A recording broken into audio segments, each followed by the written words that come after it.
Hey guys, my name's Joe. And I'm Mike. And you're listening to How Many Fingers Am I Holding Up?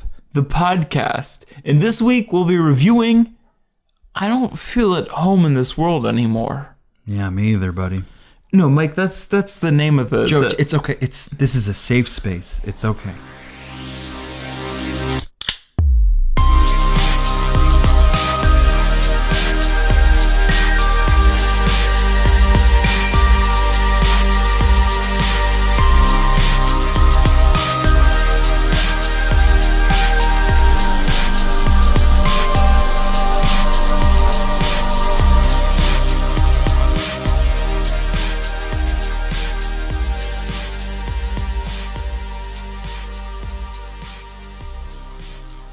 Hey guys, and welcome back to How Many Fingers Am I Holding Up, featuring two guys getting a great deal on nose hair trimmers from QVC and reviewing movies in a weekly podcast form. And thank you to Tim Ostello on Facebook for that lovely synonym suggestion.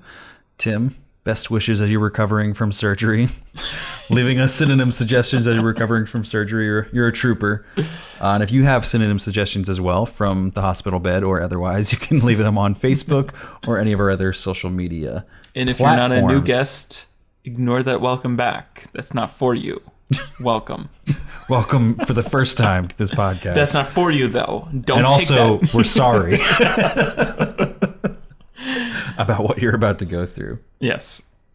But this week, we're drinking What are we drinking, Mike? Boxer Light. Give me a Boxer Light. All they can really say about themselves is there's no preservatives, no additives, and no added flavors. We'll see about that. There's certainly no added flavors. This is a good water beer. I bought it because, and you also bought it as well, but they sell them in 36 packs. 36 packs. It was like 18 something by me. Oh, this tastes bad. I forgot what this tastes like. Yeah, I remember one Christmas Eve. Synonym contributor Tim Ostello's big baby bro, Big baby brother. Nick Ostello, former guest, and I bought a 36 pack of these and drank them all. We walked around our hometown. 18 apiece. And we walked around our hometown and drank these, and Kevin followed us out of concern. Kevin was not the drunk one for all of former you. podcast. Yes, exactly. Former drunk podcast. Kevin was very concerned about us and said, like, maybe I should follow you. And Nick and I drank a bunch of these and threw all the empty cans at the electric tower from our short film Less Than Three out of anger that it did not succeed as well as we thought it would.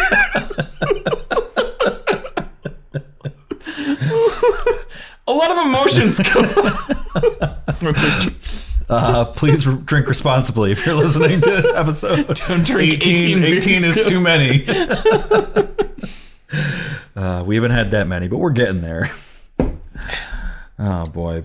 But who has the note? You have the notes this week, right? I do. I'd love for you to read this IMDb description. Would you let me do that? I would. It would be my honor to let you read the description. It would be my honor to be allowed to read it. It would be my honor for you to be allowed to read this. Third episode. Drink 18 of these. When a depressed woman is burglarized, she finds a new sense of purpose by tracking down the thieves alongside her obnoxious neighbor. But they soon find themselves dangerously out of their depth against a pack of degenerate criminals. Yowzer. Sounds like trouble's afoot for these two. It looks like I'm going to have to read some Joe notes. Keyword, Joe's going to have to read. This is our third episode of the night. Howdy, welcome back to the ranch. I Don't Feel at Home Anymore is a comedic crime thriller written and directed by Macon Blair. In his directorial debut, Macon Blair has acted in Gold, that Matthew McConaughey movie from last year that none of us really saw, an episode of Law & Order, Special Victims Unit, and Jeremy Saulnier's Murder Party, Blue Ruin, and Green Room. I don't feel at home anymore. I don't feel at home in this world anymore stars Melanie Lynskey, Elijah Wood, David Yao, Jane Levy, and Devin Gray. I did not recognize Jane Levy in this movie at all. Same. And not until I read these Joe notes, obviously. Not until I read these notes that I had taken did I realize what I had written down. The film had its world premiere at Sundance Film Festival in January Sundance. 19th, 2017. It went on to win the Grand Jury Prize for the U.S. Dramatic Competition. I mean, I think it was bought like immediately after it was premiered. And then it was released on February 24th, 2017 by Netflix. Like, So a month later? That's really, yeah, no, it is. It's a few days more than a month later that Netflix saw this film and then released it on Netflix. I think they released a trailer for it from Netflix while they were still at Netflix. Like, it was a pretty crazy turnaround. Sundance, Yes. Well, I mean, while I can imagine, like, Macon Blair was still at Sundance. Like, he didn't have any time to cut one together. Even though there is some other song that is reminiscent of, like, I don't feel at home in this world anymore that it borrows from. I always thought that this title really was reminiscent of The World is a Beautiful Place and I Am No Longer Afraid to Die. Like, it sounds just like very long much and like clunky. that. But And they played the song that it's from in this movie, that I Can't Feel at Home in This World Anymore. By, and it's even stylized in, like, The World is a Beautiful Place and I'm No Longer Afraid to Die. The band is all stylized in all lowercase letters, just like I Don't Feel at Home in This World is anymore is all stylized in very, like, it's just all in lowercase letters, which I thought was like, Macon. Did you making movies? making movies? It's a deep reference Deep cuts. to a dream that somebody else had. I really liked Melanie Lynskey in this. Melanie or Melanie? Oh. I know. There is a name called Melanie. I do know a girl named Melanie. Like, she Pronounced Melanie? Yes, Really? yeah. That's spelled like this, and that's what I'm drawing How is it from. spelled? It's literally spelled like this, and she calls I'm herself not looking Melanie. at it. How is it? Melanie. Yeah, that's Melanie. That's how Melanie. It's Melanie? I thought Melanie had an O in it. Where would the O go? Where the un would be. Melanie? Like a melon. No, exactly. That's a fucking name. Meloney is a name. Melanie. That's Maloney. I don't know. Is it? I mean, I'm kidding. I'm sure okay, there's yeah, someone out okay. there that spelled it Melanie, but the proper or like most accepted spelling is this Melanie. Okay. Melanie. Then I am wrong. I am incorrect, and I I apologize. mean, maybe you should pronounce. I mean, to because you like you said, you knew someone who pronounced it Melanie. You're right, but Did she, or did you just project that pronunciation? no, she did, and that's how she spelled it too. Melanie Lynskey was in 2.5 Men from 2003 to 2015 in 68 episodes. I didn't know that. Did you know that? I mean, I don't care about that show. I But kinda I think she was like a side character on that show, like a neighbor or something. Something like that. I don't really. She's only in 68 episodes for like 12 years. So. Still, that's expensive. She was even in the Ashton Kutcher. She was in the Cooch. She was in the Cooch era. She was in the Cooch 2.5 Men. era. Melanie Linsky was You sound like you're like accepting it as you say. Melanie. She was also a lead in the Duplass Brothers HBO series Togetherness for 2 series. That's what I recognize her from. She was The trailers for that, because I didn't watch that. She was Mark Duplass's wife, which I really fell in love with her during that. She was like really great in that, and I honestly thought she was like newer during that. I didn't know been around. I didn't know she was in 68 episodes of 2.5 Men. She's been in like dozens of other movies as well. Her credit list is very long. She was in Coyote Ugly. Oh, She used to be hot. cool. Back when Piper Perabo was a name that we heard. But, I mean, yeah, this trailer came out relatively, I mean, while Sundance was still going on.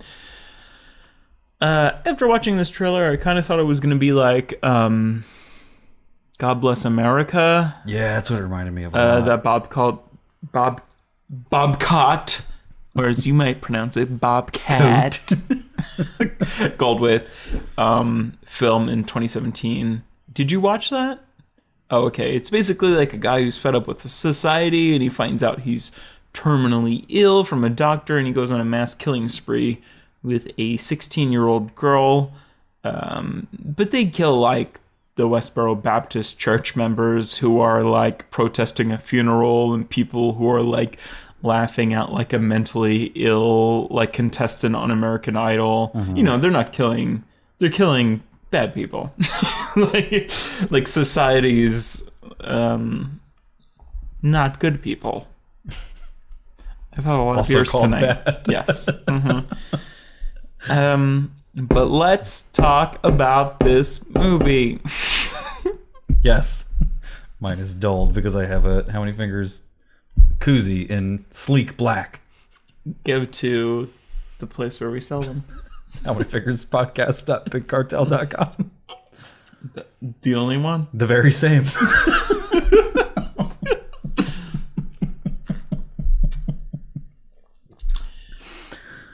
I just want to specify how important this is, though. We've never reviewed a film that was a Netflix exclusive. This is new ground. This is new territory for us. I hope this is the first of many because it's so much cheaper to just watch it on Netflix. It is. Plus, all of you guys can go watch this on Netflix and then listen to this episode. Yeah, I mean, that was kind of our reasoning for picking this movie because we didn't want to see King Arthur Legend of the Sword. My God, can you To review imagine? it. I would fucking blow my brains out. Yeah. That just seems like such a middle of the road. Like, I don't even think it's going to be that bad. I think it's just going to be so boring and like hard to talk about. Like kind of how I felt about like Magnificent Seven, where it's like, it's not a bad movie, but I just don't know what to say about it. It just existed. I enjoyed watching Magnificent Seven. You had though, a better reaction to that. more than but what would you rather pay for in theaters right now, Magnificent Seven or King Arthur? Go. After having seen Magnificent Seven? No, before. Before Magnificent Seven, it had a better Yes. trailer. But after having seen Magnificent Seven, my reaction was... I I'm had a sure hard King time- Arthur is totally memorable, and it would have totally. Either way, we didn't think... it didn't look like it was going to do too well based on the fact that they were offering free premiere tickets to like AMC Stubs members, like to obviously try to create some sort of like grassroots like campaign for people to talk about this movie. Plus, this is like essentially the equivalent of. Actually, I don't know what won this award. Was it the what was in Sundance last year? What was that fucking film that we reviewed? Of I can't even. I'm drawing like a total blank. It was supposed to be like Best Picture worthy. Fuck, I can't think of the name. It's the Black bad people. name that was turned. Yeah, we'll go there. The bad name. Slavery. What was the bad movie that they were subverting the name? Why can't I think of? Birth of a Nation. Birth of a Nation. Yeah, exactly. Black people. Black people. God damn it. Hey, we're gonna cut that out. Birth of a Nation. Did that win? Grand Jury. Yeah, I'm not sure. It might not. I feel like Grand Jury sometimes goes to weirder movies, like because I mean, Exactly. Yeah, that's what I'm thinking. Because I remember the last Grand Jury that I remember was The Whackness won Grand Jury. which didn't go like really anywhere. This is like The Whackness. Honestly, The Whackness is one of my favorite films of all time. It's a really great film. Go ahead, watch it. I don't care. Won't stop you, Josh Peck, Ben Kingsley, Sir Ben Kingsley. Sir Ben Kingsley, the girl. Who is the girl in that movie?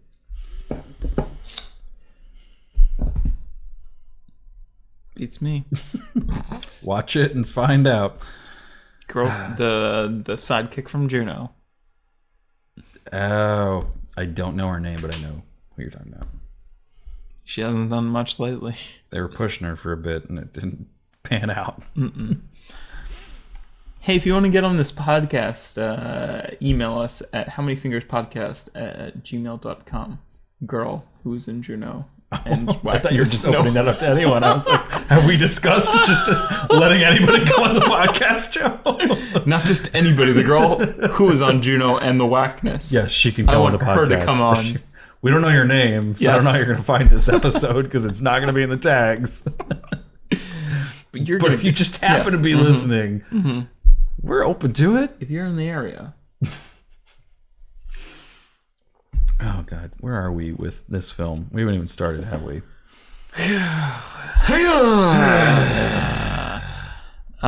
We were explaining why we picked this. Well, hi, I'm Mike.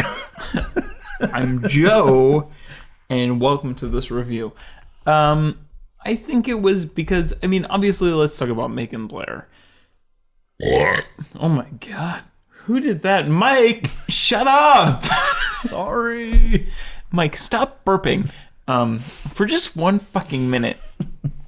Obviously, you've been a fan of the podcast for a really long time. You heard the Green Room review. These are all things you've obviously done.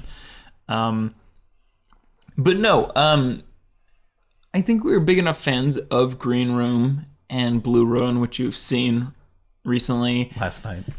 Oh, really? Okay.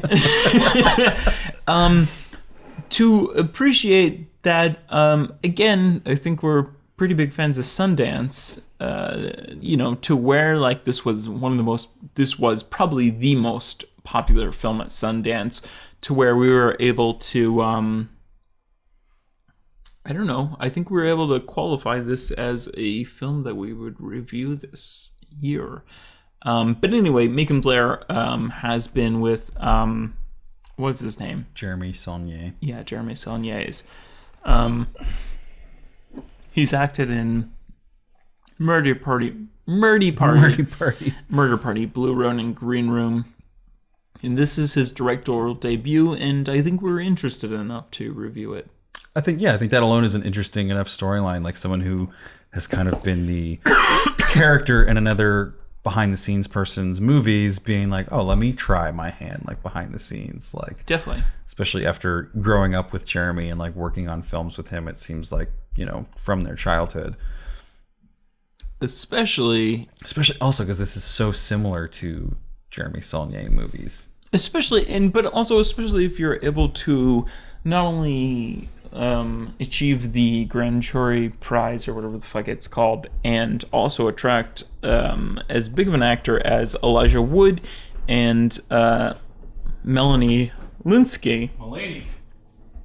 Fuck! I think it's worth paying attention to. And the trailer seemed attractive enough to get into. Yeah, I was really, because I was intrigued by the trailer before I realized that it was directed by Macon Blair. Like, I think I sent you the trailer and you're like, oh yeah, that's directed by Macon Blair from Green Room. I watched a few other films from this year's Sundance. The Discovery. That was at Sundance? Yeah. It was like a big Sundance film. Bruh, it had fucking like... Sundance has weird reactions to stuff. Like stuff where they're like, this is the best film of all time! And it comes out and it's like, okay, like something's in the air going on over there at Sundance. Yeah. I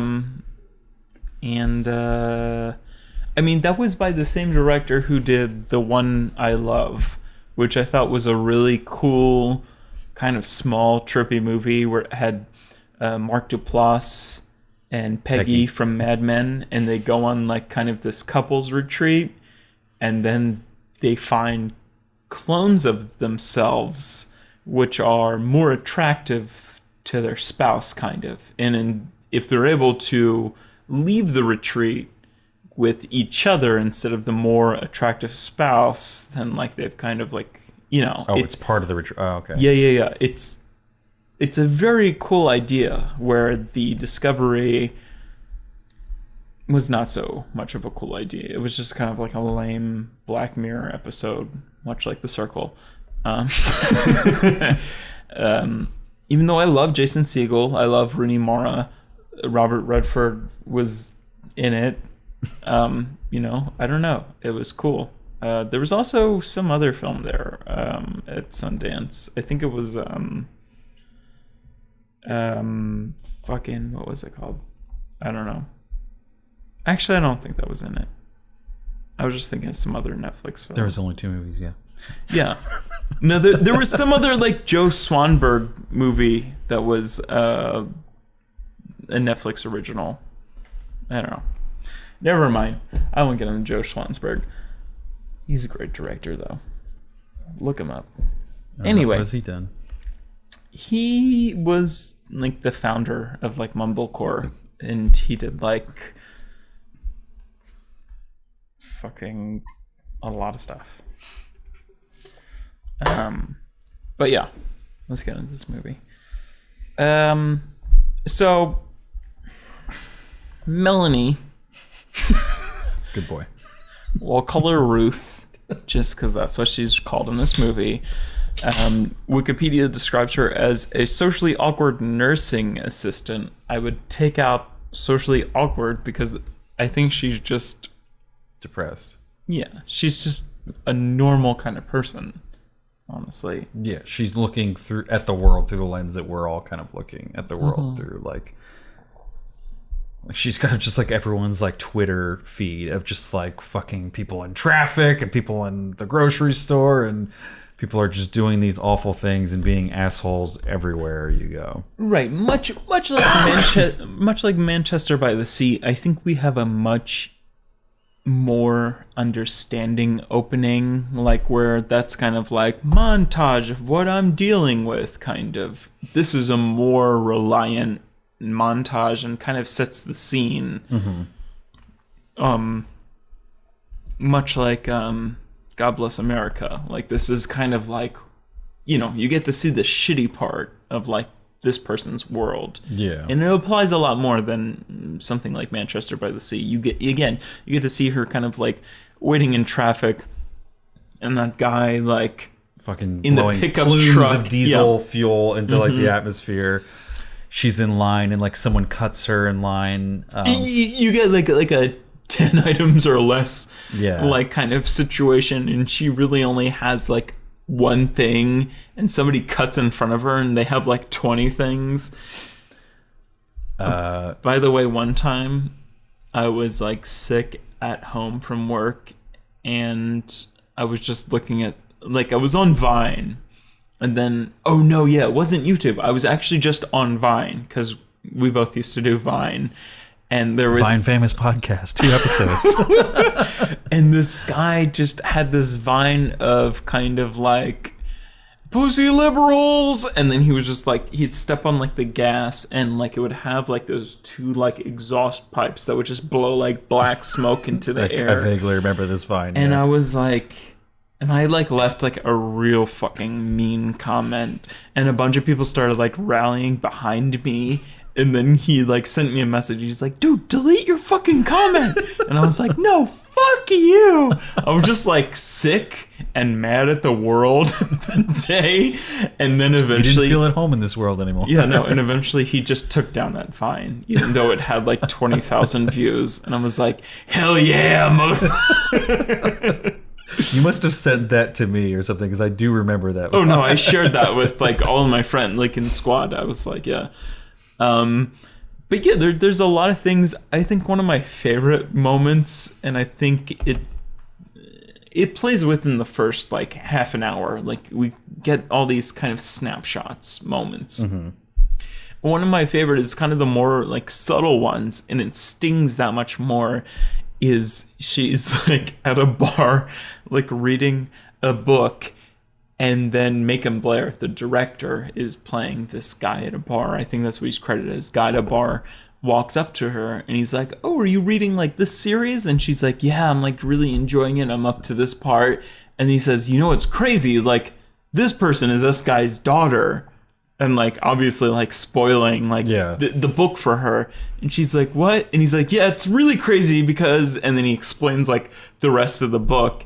And then he gets like the 4 drinks that he ordered for his party and like turns around and walks. Like it shows like a bit of humanity, and then he just fucking like spoils it. Because it like, looks like it's going to be like almost like her day's turning around. Like this guy's relating to something with her, like connecting on this kind of nerdy book that she's reading in a bar. And like he seems like kind of a nice guy, and like maybe he's sort of hitting on her a little bit. Like, oh, like here's this common interest we have. And then he's like, oh, here's how that fucking book that you're so interested in like ends. Like, and he doesn't even notice what he's fucking done because he just grabs his drinks and he thinks he's fine. He's like, "Have a good day, like nice talking to you," and like walks away. And she's like, "What the fuck?" Like, and takes like a sip out of his like Long Island iced tea from like the tiny straw.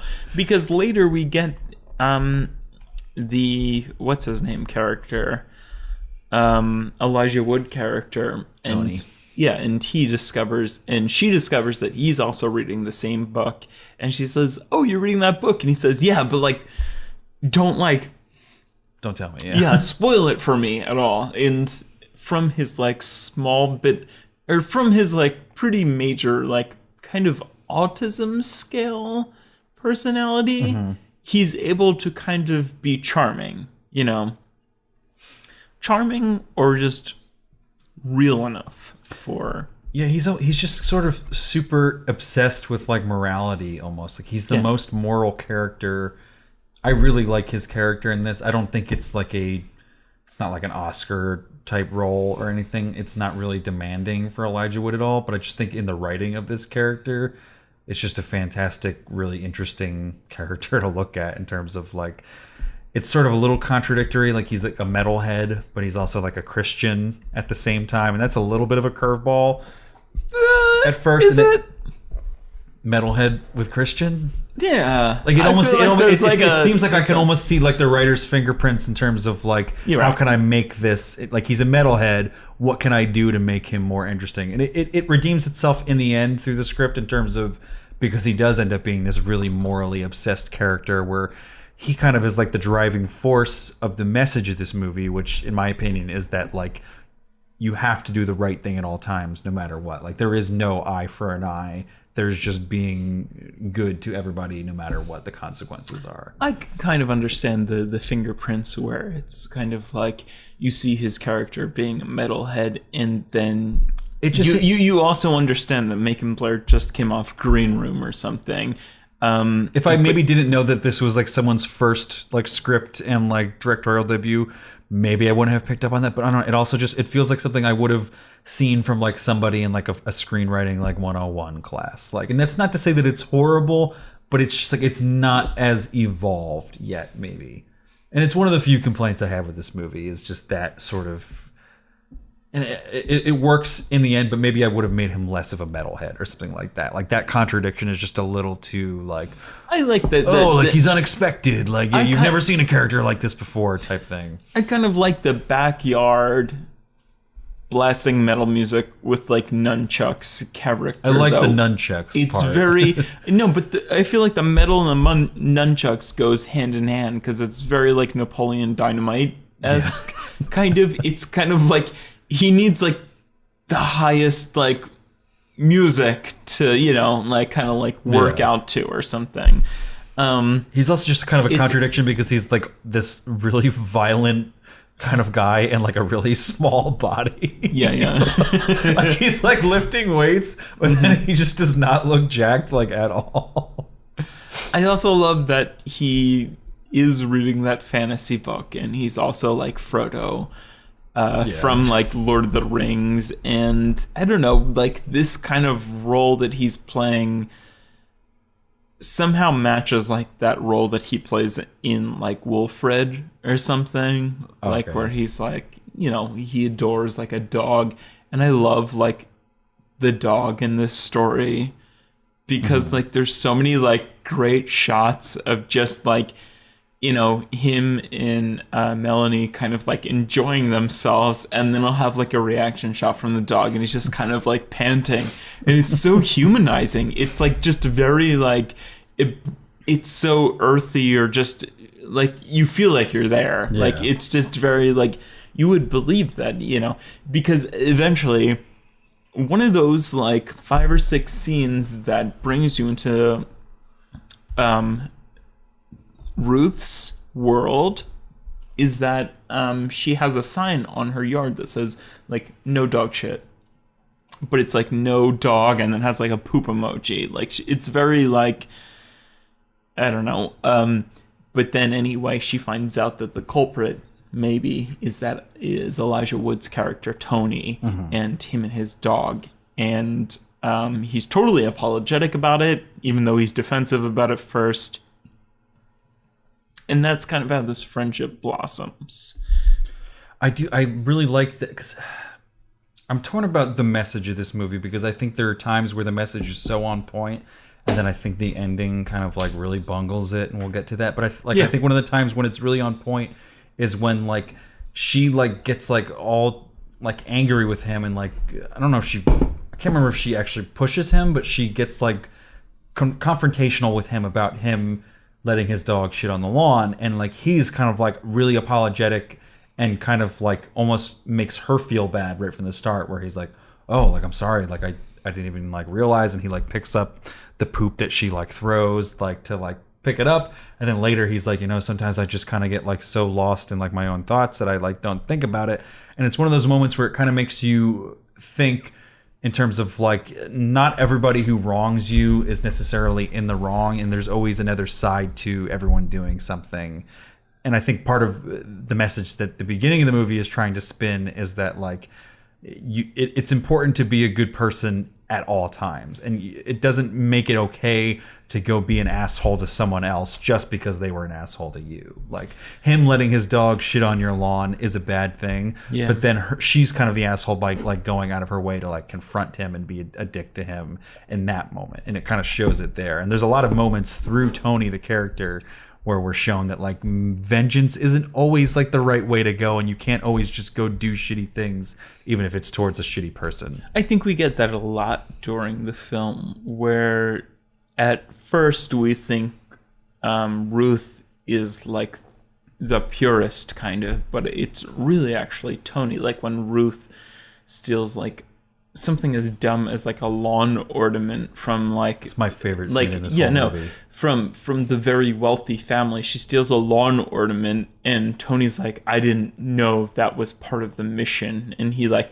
totally like that's his cutoff point. He just keeps saying that's not your lawn tiger, that's not lawn tiger, and it's like as simple as that. It's like, yeah, these people are shitty people, they did shitty things to you, they're responsible for what their kid did for you as well, but that's not your lawn tiger. Exactly. Like you don't get to go steal that just because they stole something from you. And I think that's and maybe like that dog shitting on her lawn, that's a kind of, it's a small scale thing that he accepts, and then when it gets to something like that, like the lawn tiger is kind of like he's had enough, kind of, and that shows him as like the purest character. He's the moral compass in this movie, absolutely. Definitely, yeah. maybe to set up more of the plot of what actually happens in this movie, but she has that whole sequence of realizing how much she fucking hates the world, and then she comes home and her home has been burglarized, and they've taken her laptop, her depression meds, and her grandmother's silverware. Yeah, they're taking like her Zoloft or something. Yeah, and it's almost like a Greek tragedy in like the beginning of the movie, because it's just like stuff keeps piling up. Like the very beginning of the movie, like her patient dies at the hospital that she's like a nurse at. There's the whole like parking lot scene. She gets cut in line. The guy spoils the ending at the bar. There's like the whole poop on the lawn before she confronts him. Then she comes home and her house is burgled. And then when she like approaches the cops, like they are very hesitant to like really like and do anything, and they're almost accusatory towards her of like, well, you should have kept your door locked, and like right. I mean, we open up with them sort of going through the formality of like things you would see on like CSI or something, where they're like taking fingerprints or putting things in Ziploc bags, kind of.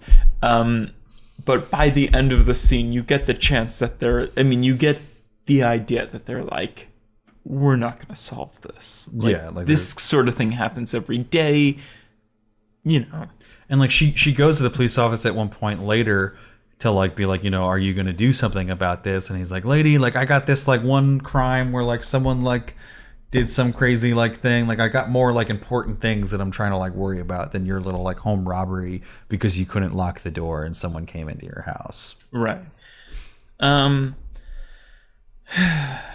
What was I gonna say though? Yeah. But yeah, there's kind of this theme that they set up that one of the things that is burglarized or stolen from her is her grandmother's or great grandmother's sort of silverware, and this woman never did anything wrong to anybody. She was like a nurse during one of the world wars. Why should that be stolen from her, kind of thing? And I think that plays a theme in the movie that I think we'll get to later. Yeah.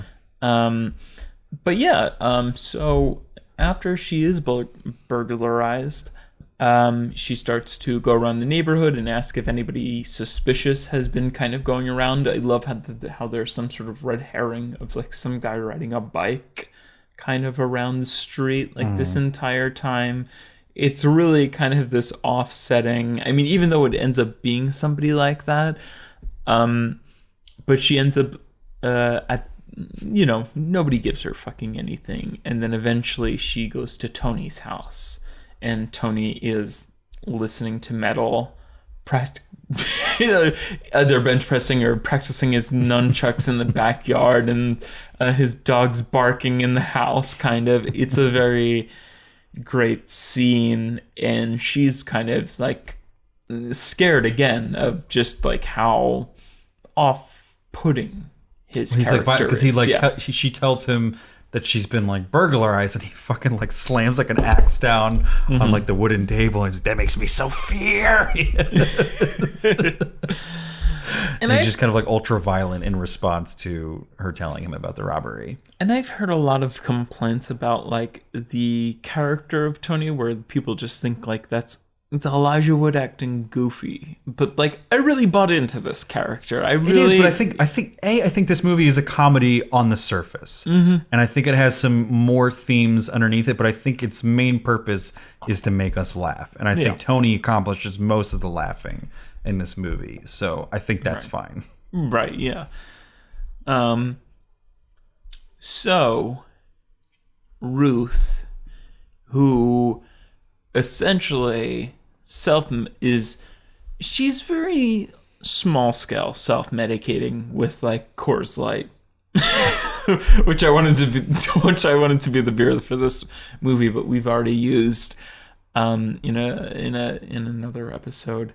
But she'll just kind of, she'll come home and she'll have Coors Light after Coors Light after Coors Light, kind of, and she kind of like to the point where there's some point where she's kind of slow dancing with a Coors Light to like a country song, and I think that's a very emotional scene. I just think her relationship to beer is kind of cool in this movie. Yeah. In the sense that, like, I feel like we don't get a lot of female-fronted movies to begin with in Hollywood. Right. We get even fewer where it's not a, like, sexualization of the women. Like, Melanie Lynskey is not sexualized in this movie really at all. Like, she's very much just a girl next door, kind of a regular person, which is very refreshing to see. And then it's also even more refreshing to see like a female be allowed to experience depression and not have it be like oh, I'm so depressed, I want to kill myself. Like, it's just very much like a real run-of-the-mill kind of everyday dull aching pain of like depression that she's feeling every day, where she's not going to go like slit her wrists, but life does not feel good for to be Ruth, and you know, she has to go home and drink like a couple beers. Like, what other character that's a female can you think of that you've seen drink more than like 4 beers in a movie? Right. More than 2 beers in a movie. Like, it was just like a small thing that I felt was really refreshing to see in a movie like this. A female character that's allowed to be depressed in that way that we've seen so many male characters depressed in movies before. Exactly. It was like a tiny little subversion. So while she is drunk or under the influence of Coors Light, she has an app where it's like LOC. Find my laptop or whatever. Like, yeah, like LOC8. The app. And she finds essentially the coordinates of where her laptop is, and it's being turned on somewhere right by her house. And she calls the police, and the police don't do anything, and that's kind of like a theme. The police aren't doing anything, so she goes to Tony. She returns to Tony, and she kind of, I don't know, she takes him as muscle to the house where the laptop is. And this is kind of where the green room part of the film kicks in. And Tony has a fucking like one of those medieval kind of. Oh, it's like he calls it a morning star, but I think I don't think that's what a morning star actually is. But it's it's like a swingy morning star ball on like a chain attached to a stick, and hurts essentially the guy that's outside. Well, the guy hits himself with it. Like he holds it up, and the guy does something and hits him in the face. And it's like one of those moments where they're just kind of like standing there, like I didn't do that. And so they burst in the house from there, and there's another guy and 2 other girls, and they're at the laptop, and Ruth is able to prove that it's hers. Of course, Tony throws like a fucking ninja star in the drywall, and it's a very triumphant scene because Ruth is able to get that kind of. It is, but then it turns on itself in another message of like it's not always the best idea to just go getting vengeance because you're not always right. You're right. They go and they fucking hit the guy with the morning star. They throw a nunchuck. I don't think they actually hurt anybody else, but they're threatening them. And then they get the laptop back, and then he's like, oh, we didn't steal this. We bought it from like this pawn shop here. We don't have like your silverware or your depression. Because I think that's what she's like, where's the medicine and the silverware? And he's like, I don't know. I just bought this from like a pawn shop. They find out that these aren't actually criminals. They're people that legally went to a pawn shop and bought something that happened to be stolen. And then there's this moment where they're both kind of like, oh, like we just hurt these 2 people or this one guy and threaten these other people for something that they didn't actually do. And it's a moment where it's like, again, like you have to be good all the time. You can't just go around being an asshole to anyone regardless of the circumstances. It's still a victory though, because they walk out and they feel very triumphant. They go home. Oh, they celebrate for sure. Yeah. And they sort of, they're dancing to a more fast-paced country song, and like Elijah Wood is kind of like cringing at like every time he takes like a shot of like Jack Daniels or something, and they're both drinking like Coors Light, and the dog is like kind of like upbeat too. It's a very triumphant scene, and I loved I love like kind of like the small community of like the three of them, like Ruth, Tony, and the dog. Kind of. Yeah. It's very touching. Yeah. I never do this, but I'm gonna pause so I can take a bathroom break because I really gotta go. Go for it. And we're back. Sorry, folks. The boxer light went right through me, just like water. It'll do that. It's damn near close to water. It's less than beer. Yeah. Where were we in the discussion of this movie? They got the laptop back. They were dancing. They were celebrating. The dog was happy. And that's as far as we got. So I think basically one of the people at this house gives them the address of essentially where the pawn shop. from. Yeah. So it looks like kind of a I don't know exactly how to explain it. Like a town kind of. I don't know. Like what is the location of this? It's not a pawn. Like it's not a pawn shop in terms of like a storefront, but it's like a whole. You wouldn't see it at Pawn Stars. It's like an acre of property that's all consignment like stuff. Like there's a place in my town called like Scranberry Coop, but I don't know what you would call that type of property where it's like a really big, expansive secondhand antique shop. Right. It's like a weekend.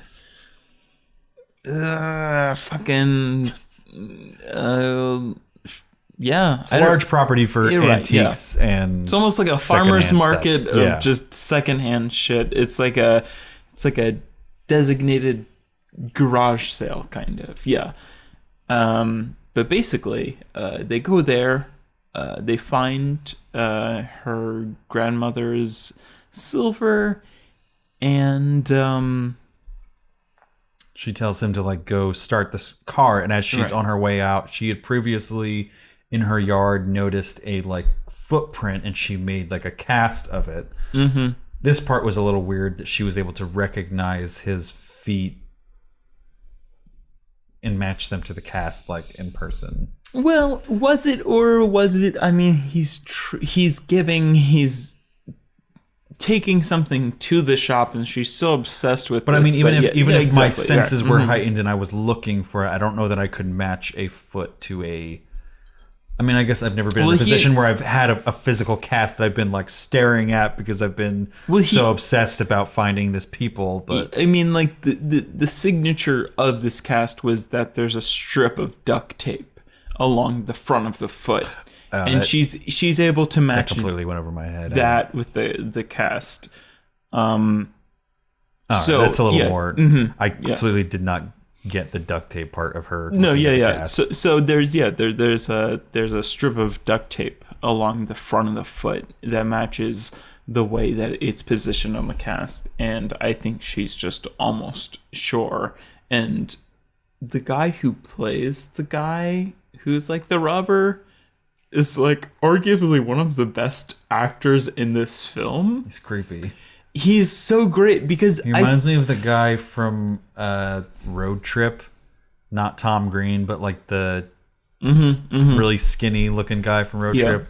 He had his own like teen American Pie type movie after that too. I can't remember what it was. But maybe even before this scene, we see him kind of go into like a fancy dinner party kind of scene, and he goes upstairs. And that was creepy. That was a creepy scene. Yeah. They talk about that a lot in this, where she talks about like the worst part about like getting robbed is like somebody was in my home, like the violation of that. Like, and then we get to see that firsthand where like he walks into the, well, I mean, we see him already in this dinner party, and then he walks out, and then the guy like confronts him like, "Hey, how do you know my wife?" And he's like, "Oh yeah, I know her from work." And he's like, "Stop right there, like I'm calling the police." It's a really tense scene, that whole sequence as it plays out. But even when he's in the bathroom and he's stealing stuff, he looks at himself in the mirror and kind of does like this big grin, which exposes his like very strange teeth, and that was a cool scene. because like kind of bone formation or whatever of his face, and it's very like casting like wise, like it goes deep into like the kind of like, oh my god, this is a fucking meth head kind of, you know, like. That scene, writing wise, was very cool. Just in terms of like, I mean, if it was written, I don't know if that was improvised at all, but like, I love that he smiles at himself in the mirror. Like, I love. It's one of those things where it's like when they do those acting exercises, like pretend like you're completely alone and like act like that, which is something that you don't really get into in movies or on stage. And that's like, yeah, it's one of those, you know, like picking a wedgie or like picking your nose or stuff that you do when you're like, no one's watching, but you have to do, and like that's shit that you do in front of the mirror. Whether you're a meth head or not, like you're just like, oh, let me make this fucking weird face because I can and nobody's watching, and there are no consequences. And for that reason, it's one of the best acted scenes in this film, I thought. I mean, he has another really great acted scene in this film, but like when he does that, like that was the fucking personality of this film for me. He just fucking like lit up, kind of stared at himself in the mirror, like as he's stealing jewelry, and he's just kind of like he's just fucking creepy. And yeah, and then he beats the shit out of the guy like in the backyard who's hosting, and then he kind of like drives away. Obviously he's just stealing like you know, jewelry for to support like his meth addiction or his higher up kind of guy. But we'll get that into whole thing. Part of the problem with this movie being a Netflix movie is how darkly lit this movie is. On TV screens, it does not play very well. I can see it playing better on a movie theater screen. I watched it on my phone. I could actually see it being better on the phone. I think the contrast is generally better on phones. Crazy than it is that on TVs. I like watching things on my phone. Like I love the way stuff looks on my phone. It's a very intimate kind of. I hate holding stuff to watch it on my phone. I lean it up against something like something. I don't know. I wear like high definition headphones. If I had like a pillow stand that could like put the phone on. Do you have a body pillow? No. You should get a body pillow because I put it up against a body pillow or like. You know, like a medicine bottle, like a bottle of melatonin. And I watch it, and it's just like, it's better than watching on this fucking 55-inch TV. It's like, I'm just relaxed. It's at the focal point that I want. See, like, I think that's better because it's so close to your face. When you're watching stuff on TV, or on a TV, like more often than not, the TV is farther away than it probably should be for optimal viewing experience. Like because it's weird to have a couch that close to a TV. Also, look at this living room, dude. This living room is fucking like even as big as your TV is, the couch is too far from the TV, and that's how it is for most living rooms. Yeah, and for the bedroom that I watched it in, like the bed is way too far from where the TV actually is. You get what's going on, but you're not seeing details. And then to have like a movie like this where I feel like the lighting is one of the few complaints I have with this. I think it's just very dark the entire movie. It's very strange that almost like too dark to the point of obscuring things that I would like to see better. And a lot of the scenes that have to do with like the not cult, but like the group that he's working with, this guy that's smiling in the mirror, like the sort of father figure, and then the Jane Levy character. Again, couldn't even tell that it was Jane Levy because of the TV I was watching it on. But I think it would be the same way watching it on any TV, I guess, is really my point. That oh yeah, no. It's weird to watch movies like this for the first time on Netflix. Isn't it crazy that we edit films on like a really high definition monitor, and then we like put it out there to like YouTube? Like when you're editing on a monitor, it's close enough so you're seeing. Yeah. But then it doesn't translate later. Yeah, and that's what I'm getting at is that like I don't know, even in a theater. I feel like that wouldn't translate to kind of like a screen. I don't know. But I think that it's one of the marks of this being a sort of independent first time debut was like, if this was like a major marketed like horror movie, like this would have gone through the gamut of like studio screen testing and people being like, this is too dark. bump the brightness in some of these scenes, or bump Right. the contrast so that the highlights will pop in some of these scenes and we can see what's going on. Like Right. when you just have one person, I mean, I'm sure there's more than one person, but just a couple people watching and editing this rather than like a screen test, or like people who have put out a ton of movies before who have been looking for these tiny minute details of like, it's a little too dark here. People are going to have trouble seeing what's going on. And it's like that for most of the entire film. There's not a lot of like daylight scenes in this. There's a lot of darkness in it that kind of obscures what's actually going on in this movie. Yeah. One of the few complaints that I have with this. Yeah. Because I think the cinematography is good in terms of the framing and what we're looking at, but I just think we're not seeing the best picture. Mm-hmm. And that might have been just in the transfer to Netflix as well. Mm-hmm.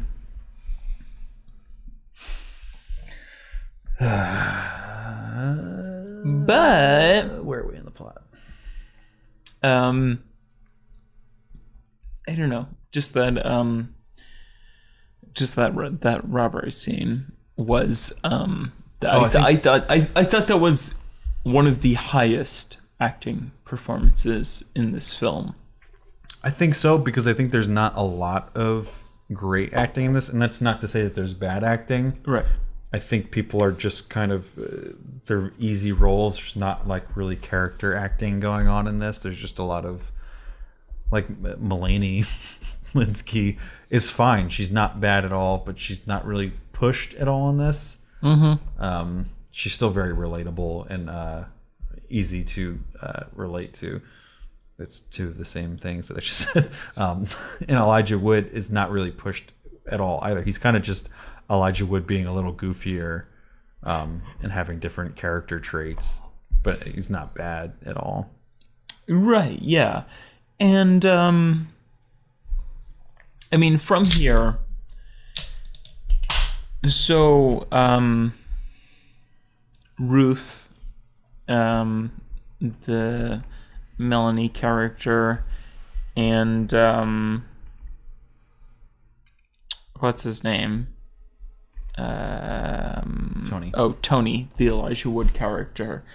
Yeah, they do go to this sort of pawn shop, sort of yard sale kind of deal, and she finds her grandmother's silver, and she tells them to go start the car outside, and then she recognizes this kind of bleach blonde kind of younger guy's shoe from the cast that she's made of like a footprint outside when she's lost faith in her local police department,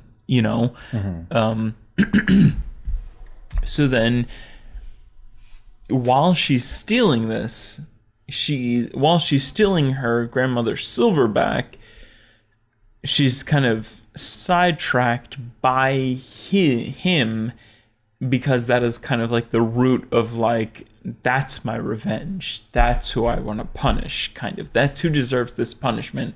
And she follows him, and meanwhile, like the shop owner follows her out, and it's like this whole big deal. And then she accidentally kind of beats him to death. Well, she hits him with the grandmother's silverware box, yeah. Uh-huh. And then he, in response, like grabs her hands and breaks her finger, which is like, the gore in this movie, or the violence in this movie, is something that relates it to Jeremy Saulnier in terms of it's very unflinching. Like what was one of the things we talked about in Green Room, where like and he breaks the arm or something, yeah. Or when they slice open his fucking like hand or whatever, and then they like bring it back, like they don't look away, like they look right at it in a way that's like natural, like and not like horror movie where it's like, oh, look at that and then look away, like because we don't want to show too much gore.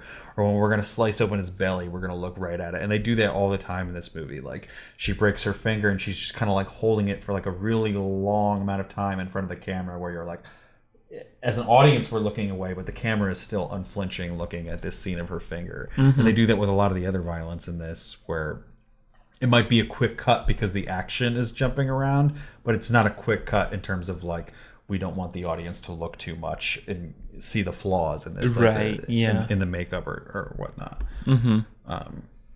Yeah, because they have like the kid hitting himself with like the morning star. They have the finger breaking scene, and then the big like action scene at the end with like all the violence, and that like is pretty unflinching in the way that it looks at it, which is very much Jeremy Saulnier. Right.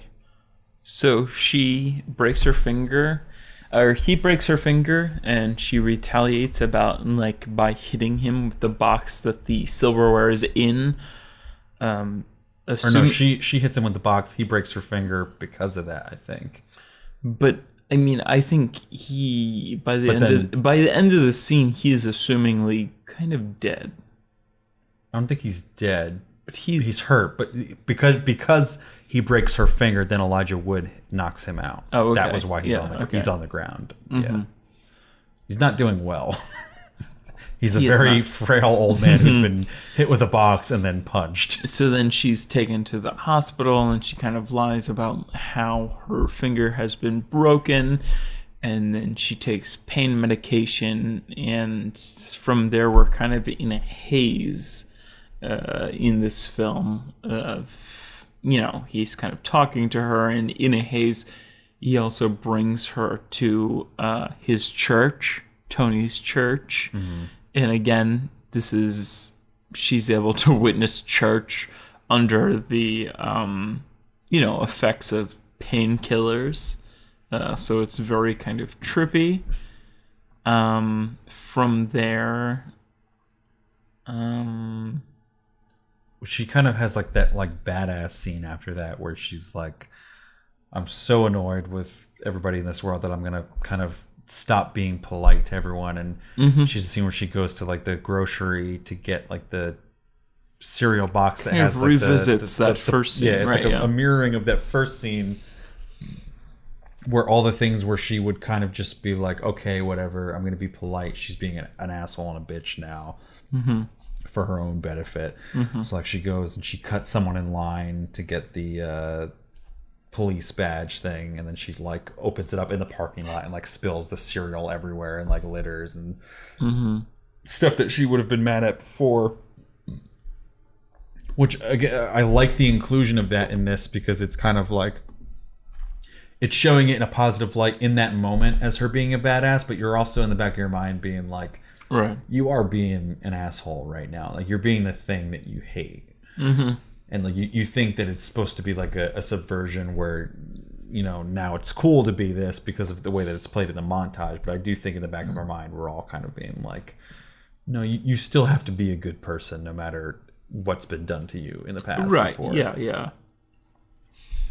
But she gets a police badge, and then they go try. I guess he looked up on the internet where the driver's license or the license plate came from. That was a funny scene too. With like this is a very funny scene. Yeah. Tony is going to. I mean, she does from the whole. She follows the person that she believes broke into her house. She's able to find the license plate of the car that he gets away in while she's having her finger broken, and she beats him with like the silverware case or whatever. And she sort of memorizes that, and Tony is able to look that up online. Even he leads on that he's kind of this like hacker persona, even though he goes on his computer and gets all these porn viruses pop-ups, and then he later Googles like how to track somebody via their license plate and has to turn in like a credit card. It's very funny. Yeah. But they find out where the registered address is for this van that she saw at the pawn shop. And it's this guy like Christian Rumack or something like that.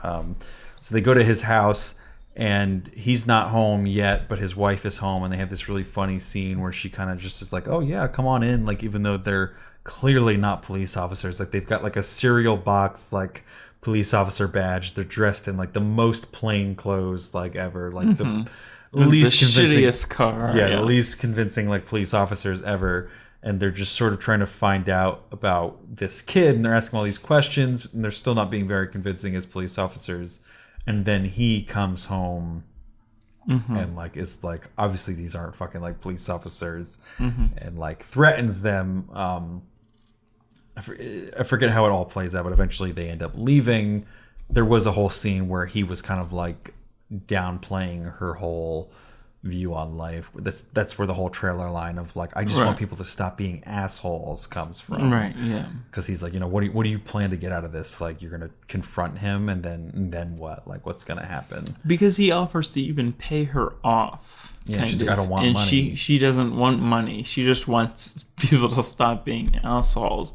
And even the wife of the very wealthy man is kind of like this just trophy wife who was once a like child I don't know, Pageant pageant kid. Yeah, whatever. And there's pictures of her, and she's just like a trophy wife who's so bored that like people who are pretending to be police and questioning her, like she wants them to come in. And even after and, he's revealed that they are not cops and they've just used like ostentatious purposes to like get into her home, like she is still like, oh, like, do you want me to like make that like mochaccino or whatever to go? yeah. Because she knows she's not so stupid that she doesn't. She just know. wants someone to talk to. Yeah, exactly. Yeah, she would just want somebody else in the house. But as they're leaving, we're kind of just running through the plot now. But the kid from the mirror, him and his whole like cult group of druggy people, they see them leaving, and they were about to do a robbery there. And they're like, oh, these people are obviously following us. So they delay the robbery and they go to follow her. The blonde creepy boy is their son, essentially. And he was going to rob his parents with the help of his meth head friends, Jane Levy, and an older man who was kind of the brains of this operation. So they're getting very concerned that Ruth kind of came up there and like asked a bunch of questions with Tony, and they're like, yeah, we gotta go like approach this lady. So the blonde sort of meth head approaches Ruth in her house, very sort of silently in a way, to where she's very surprised by it. I don't know how else to explain his kind of it's another scene of like unflinching violence where she's caught off guard and she grabs him by the throat and she just breaks his windpipe like right there. Well, she smashes his windpipe with the caster of his footprint. Oh, that's right. That's what because it's kind of like she walks into the house and she doesn't know he's there. I thought she like slit his throat with it at first because of how hard she hit him. Right. She smashes his windpipe so bad with this caster print of his foot that he's unable to breathe. He was going to die anyway, but he's in such panic, he leaves the house and runs out into like a crossroad of her street, gets hit by a bus, and the older member of like his meth group and Jane Levy witness this and essentially kidnap Ruth because in retaliation. And they said, you know what, you're going to be our third person for essentially the robbery. Yeah, the robbery of this blonde. I don't know his fucking name. His last name is Rumack, I think. Right. Or maybe Womack. But essentially to rob this kid's house. They go and rob this kid's house against Ruth's will. And obviously shit goes awry. This is the third act. Yeah, that's where the big like violent scene happens. Where, like I can't even. I was reading it in the Wikipedia description. It's like the most crazy. Like, I'm not going to read it back to you now, but it's like so much happens within like 5 minutes of like in the house, and it's all violent stuff between like not even that many characters. It's just back and forth violence between everyone. But it's like a pretty great scene there. The end result essentially is that like everyone besides the old man and the wife of the people who own the house and Ruth end up dying, including Tony. Like Tony shows there at the last minute, I guess having followed Ruth to save her, and he ends up getting like stabbed a bunch of times in the stomach and is presumed dead at that point, sort of. Or I guess not at that point, he's presumed dead. But after it all like plays out, Ruth ends up grabbing Tony and leaving when it seems like the like brains of the operation is down, but he's actually alive, and follows them and chases them into the woods. And this is where the whole like last sort of climax of the movie ends up playing out. And I thought this was kind of where the movie started to stumble a little bit. Yeah. Like I think the woods itself is a pretty boring set piece. Yeah. For what is a pretty clever and smart movie up until this point. Like it's pretty smooth sailing. Like this is almost like a 4.5, 5-finger movie up until this point. And then I'm kind of like, oh, what did you do? Make it Right. like you were doing so well. You had this really nice message of like, I feel like he wanted to have some weird set piece of like, I don't know. It's also it's like really eerily reminiscent of like Green Room, because they go into like the woods, Pacific Northwest woods in Green Room as well. But she runs into the woods with Tony, and like he's obviously like very close to dying because he's been stabbed so many times. So she kind of like buries him under a bunch of leaves to come back to him later, and she runs further into the woods, and the cat or the meth head guy is like chasing her.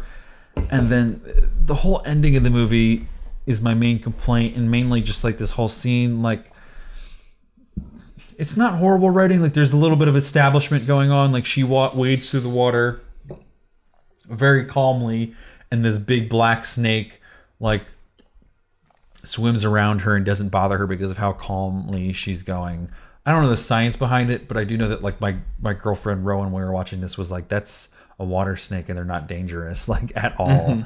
And that might be allowed just in terms of this is an independent movie and they couldn't afford to have a venomous kind of snake handler like on set for this, and they had to only have like non-dangerous snakes Right. for the cast. But supposedly that's not a dangerous type of snake. But she wades past it and she's fine because of how calm she is.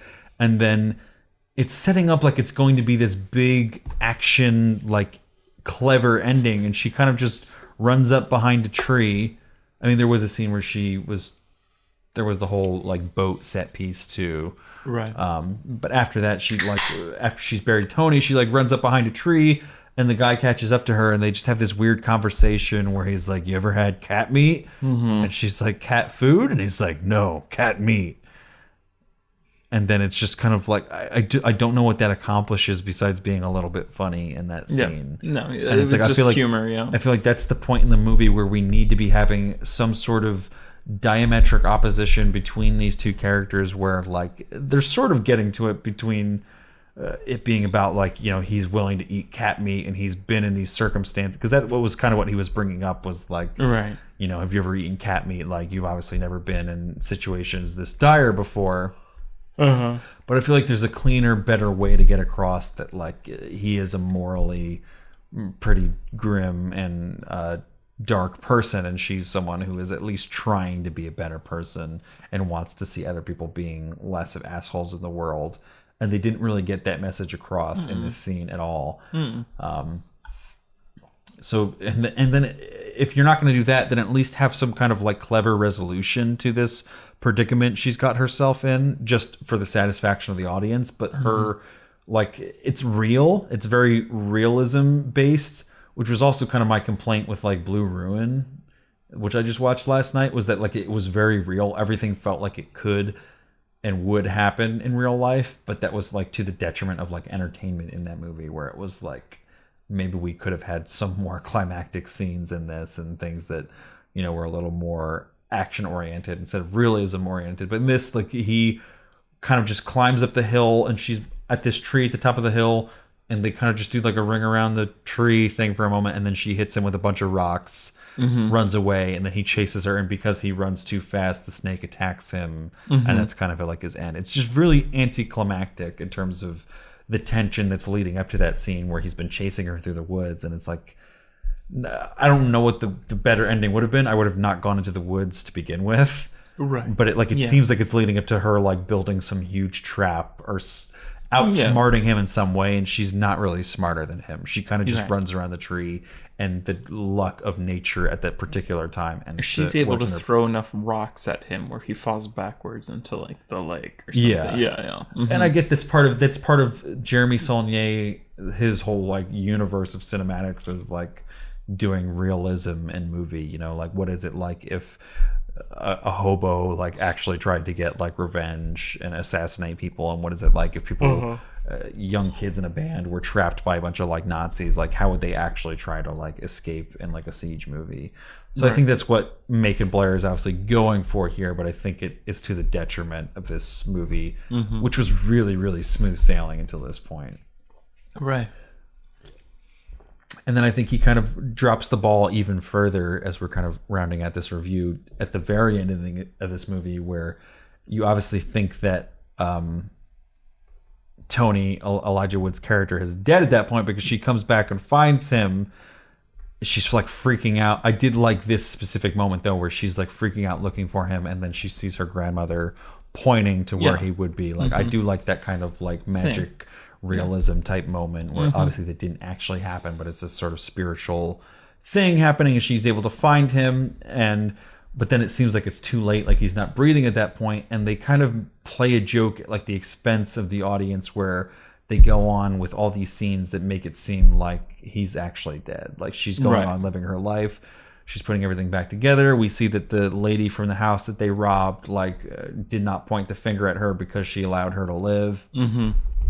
And then like we see her in church by herself, at least by the angle of the camera at Tony's church, and it's like, oh, like, you know, she went back to church for Tony, but she's obviously not with Tony anymore. Right. And then we have this scene in the backyard where her sister is talking to her, and she's like, you know, it just takes time. Is that her sister?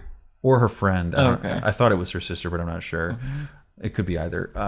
And she's like, you know, it just takes time. Like you just have to wait for it, and it takes time. And we think she's talking about getting over the death of like a loved one, but then we look and we see this kind of like halo-y image of Elijah Wood, and it turns out he's alive and he's grilling burgers, and they've gotten together and are a couple now, grilling burgers in the backyard.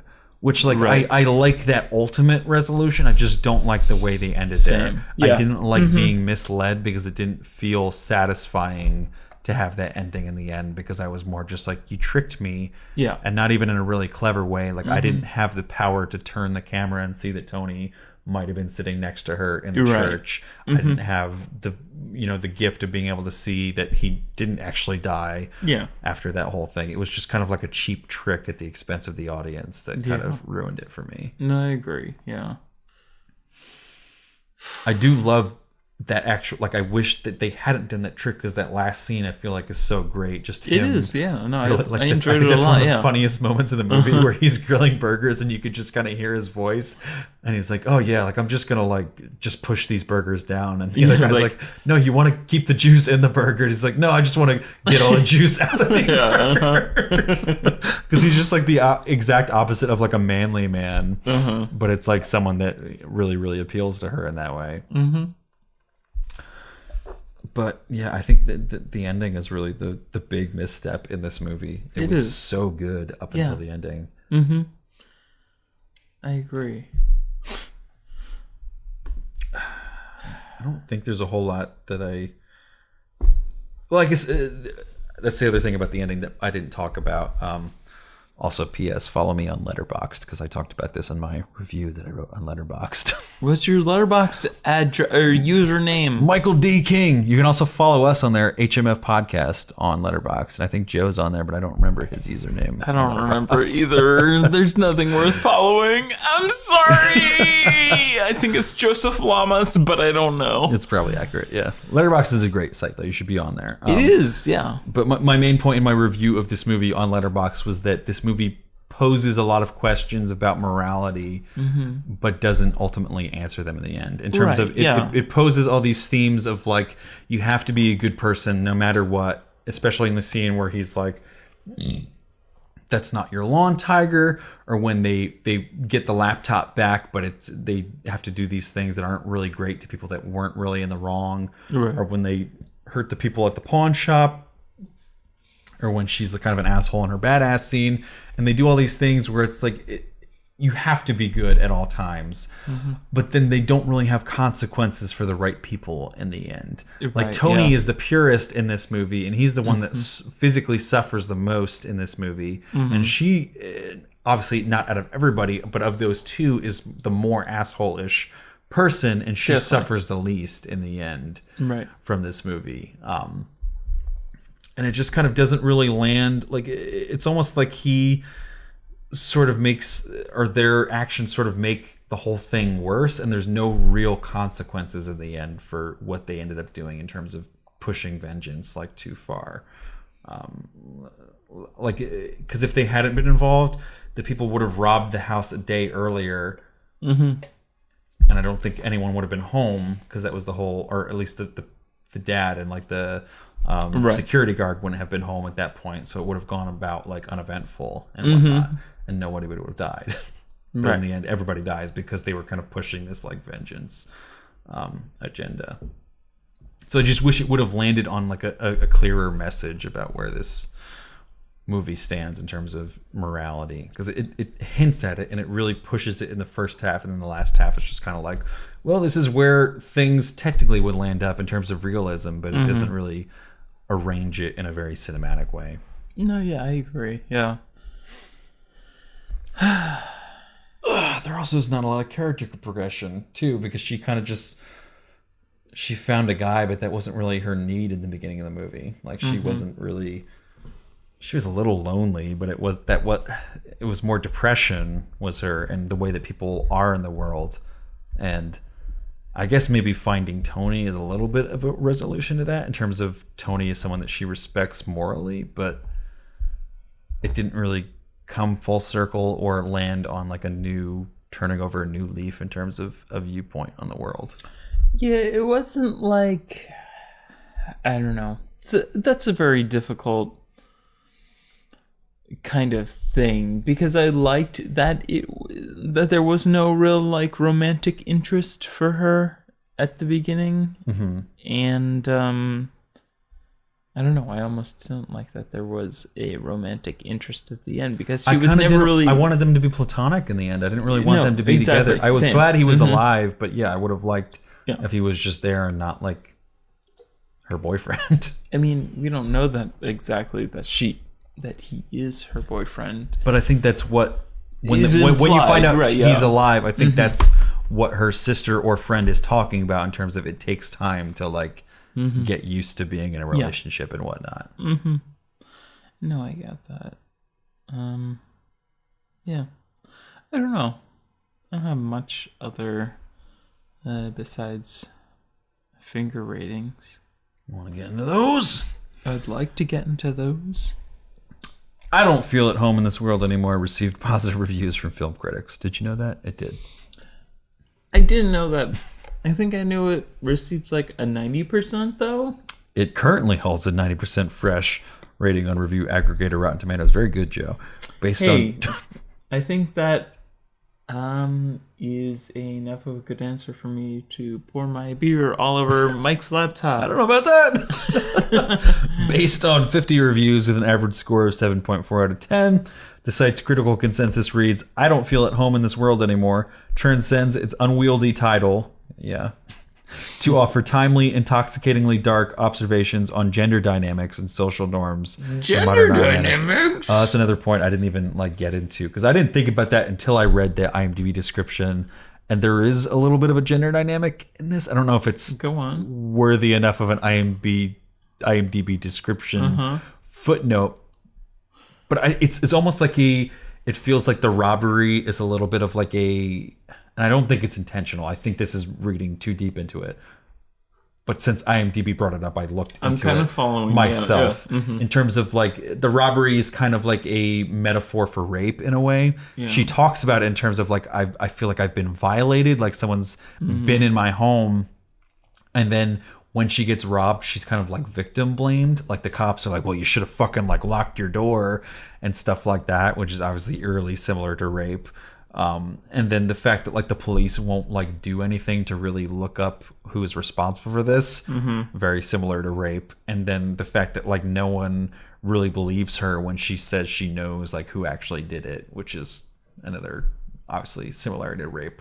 That was as far as I could get in terms of gender dynamics. Besides maybe the fact that she is sort of a subversion of the sort of male depressive hero, where you know she's allowed to be a female who drinks more than 2 beers in a film and can be achingly dull and depressed and not just like, oh, I'm going to kill myself and I'm so tragic. What didn't you like? I didn't like that. I mean, we have this first scene with this cop in the police station, and I think that was kind of funny or whatever. But the second time she like revisits, I didn't think it was that funny. And also like the cop that starts crying about divorce, like I didn't completely understand why that was in the film. Like it was kind of funny, but it didn't hit with me. I was kind of like, why is this a part of the fucking film? This is so random. I think like it was.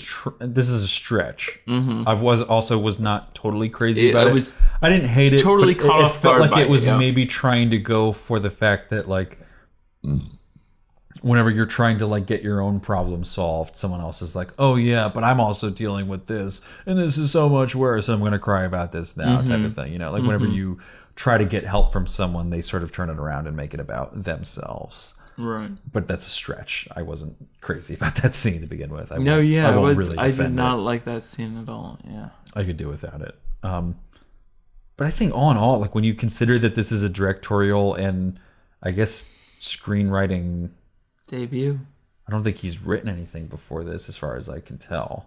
No, I don't think so. Yeah, I think he's mostly just been acting in Jeremy Saulnier's stuff. But as a screen, I think he's helping to write Jeremy Saulnier's next. Yeah, Hold the Dark. We were just talking about that today. But as a debut, I think this is pretty impressive. Like, after having just watched Blue Ruin last night, like in the like Jeremy Saulnier cinematic universe. I haven't seen Murder Party, but like I would put like we need to watch Murder Party. Yes, we'll get back to you before the next Jeremy Saulnier movie in 2018. Where do you even find Murder Party? I don't know. I'm sure it's somewhere. Yeah. I would put like Green Room. I think this is above Blue Ruin, and then Blue Ruin at the bottom. I like Blue Ruin a lot, and I like this a lot, but I think this is above it in terms of screenwriting.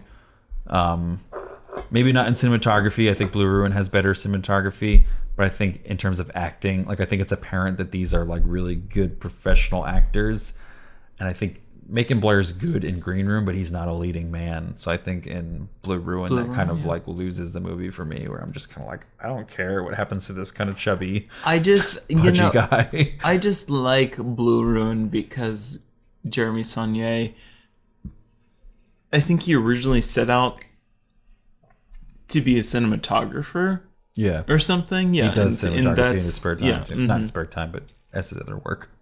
Right. Yeah. No. So I thought that was great, and I thought that was maybe why I didn't like the cinematography of Green Room so much, is that he didn't do the cinematography of it. It's not as visionary in Green Room. It's serviceable in Green Room, but it's not as visionary for sure. You can tell that he cared about what was going on in Blue Ruin. Oh, definitely. Yeah. But yeah, I think I would put this above Blue Ruin.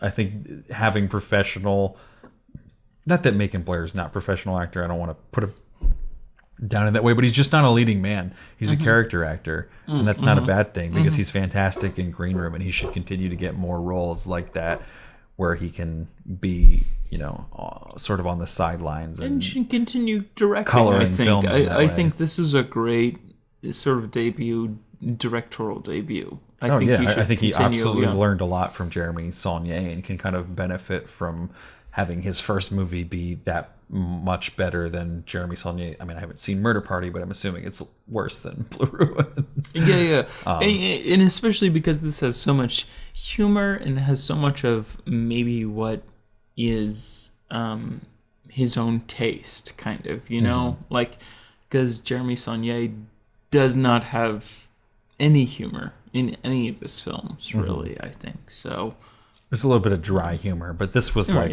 you were laughing out loud at a lot of parts in this movie. It was very obviously trying to be funny. I can maybe wrap that into my just overall feelings of the film. Like I said, I think it's a really good directorial debut, and I think it's a really funny observation of just like the different approaches that different people take to morality in America. You know, you have like people like Tony who are be good and be moral at all costs, and then you have people like Ruth who are like, you know, eye for an eye type thing. Like, you know, if something bad happens to me, I should be allowed to take vengeance. Right. And I think the view that does prevail is sort of Tony's in terms of like, you probably shouldn't have gone that far, Ruth. Like, you probably should have just left it at like bad things happen, and they happen to everybody, shitty people and good people alike, and you should be putting more good into the world than bad. And I think it's got really good tense scenes, which is something that I think he definitely learned from Jeremy Saulnier. Like, the violent scenes in this feel like they're directed by Jeremy Saulnier very much. Definitely, yeah. So, but I think it fails at sort of landing on any kind of moral message and just landing the ending of this movie in general. I'm torn between a 3.5 and a 4 for this. I think it's well above average. Right. 4 is very high. There's parts of it that, like, if I was going to rate the first half of the movie, it would be a 4. I think the second half is maybe a 3.5. Oh, God. I wish I knew what you were going to give it before I was going to give mine. I'm going to give it a 3.5. I'll give it a 4 then. Okay. I don't really have much to say. I think I'm going to give it a 3.5. Yeah, no. I mean, I feel like a lot of people can identify with this film. It feels very of the sort of Trump era of sort of, I mean, Trump's America. We were even just talking about this sort of like Miley Cyrus where she's like she's like kind of like stealing this black culture and being like I'm twerking and like dressed up as kind of black culture, and now that Trump's president, she's kind of like this weird kind of like, I'm country again because it's popular, y'all. Like, it's very strange, you know. It's just kind of like blowing the fucking black fossil fuel, you know, exhaust up into the sky. It's just, I don't know. I feel like a lot of people could identify with this movie right now. I would really recommend it. I wish I had a code for you to go get a free Netflix. I'm sure you all have access. You guys if you're not all paying have for access. Netflix, you have access to a Netflix account that someone else is paying for. Yeah. And I'm sure we've told you before this that it's on Netflix, and you guys have already watched it, and you guys have already enjoyed this review. So I'm going to give it a 3.5 fingers. Yada bing, yada boom. So that should come to 3.75 and round down to 3.5 fingers for final score for this. So I think that's pretty accurate. It is, definitely. It's above average. It's not, I don't want to say it's not brilliant, but it's not amazing in any way. But it is very damn impressive in a lot of ways. But if you disagree or agree, after you go watch this on Netflix, you can leave a comment below on SoundCloud or YouTube if you're watching or listening there. And if you're watching or listening somewhere else, you can hit us up on Twitter or Facebook or Instagram or any of our social media profiles. We would love to hear your thoughts on I don't feel at home in this world anymore. We sure would. We'd love to respond to you. We'd love to continue the conversation. We didn't talk about how the whole like gospel, not gospel, but like the when they play the song that this movie title has come from, the Okay. I can't feel at home in this world anymore. That's very similar because they have a very similar scene in Blue Ruin where it's like a Yeah. kind of gospel, not gospel, but a churchy hymnal song that he's like playing on like the radio at one point. That was very Big Brother Jeremy. Yes. But yeah, let's throw some links and we'll get the fuck out of this podcast for the night for the third episode. Hell yeah. As always, howmanyfingerspodcast.com for all our links. Go there. Rate us on iTunes. Sure do. Subscribe to our mailing list on MailChimp. Do that. Subscribe to our YouTube. Go there. It's YouTube. Buy some merch. Koozies, t-shirts, stickers, package deal, all three for $11.99. Yeah, I did. Yeah. Yep. howmanyfingerspodcast.bigcartel.com and our Amazon link and our iTunes link. I feel like I read this every week. You guys have heard it before, but click on either of those. Anything you purchase within each respective platform within the next 24 hours, we'll get a nice cut of. Great way to support the podcast. Let me get that money. Get that money. Any of those ways would be great to support us. And if you don't have any money and can't do any of those, just send us a message, talk to us, tweet to us, right on Facebook, Instagram, Tumblr. Leave us a review on those. iTunes. We're always checking these. We're always down to talk to our fans. We'd love to Hell hear yeah. from you guys. Let us know how we're doing. Tell us if we say like too much. Send us an email. God. Have we said like too much? I haven't applied that to our newer reviews. I usually don't think about it, but then I listen to it and we do say like a lot. Yeah, no, yeah, definitely. But let us know.